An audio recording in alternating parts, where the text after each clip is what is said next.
নয়টি গ্রহের সাথে বৃক্ষ বা গাছ সংযুক্ত। কোন গ্রহের সাথে কোন গাছ সংযুক্ত জেনে নিন।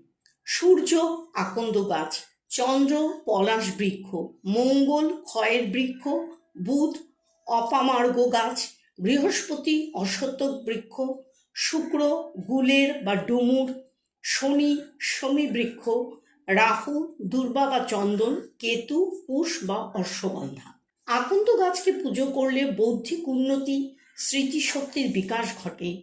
পলাশ গাছকে পুজো করলে মানসিক রোগ থেকে মুক্তি হয়। ক্ষয়ের গাছকে পুজো করলে রক্ত বিকার, চর্মরোগ নাশ, প্রতিষ্ঠাতে বৃদ্ধি আনে।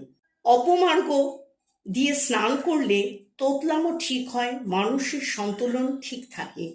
অশ্বত্থ গাছকে পুজো করলে জ্ঞান বৃদ্ধি হয়, ভগবান বিষ্ণুর কৃপা পাওয়া যায়। গুলের গাছকে পুজো করলে পূর্ব জন্মের দোষ নাশ হয়। শমী গাছকে পুজো করলে ধন বৃদ্ধি, কর্মে প্রগতি, মনোবাঞ্ছিত ফল পাওয়া যায় এবং সমস্ত বাধা কাটে বা দূর হয়। চন্দন গাছকে পুজো করলে রাহুর পীড়া থেকে মুক্তি ও সাপে কামড়ানোর ভয় থেকে মুক্ত হয়। অশ্বগন্ধাকে পুজো করলে মানসিক বিকলতা দূর হয়।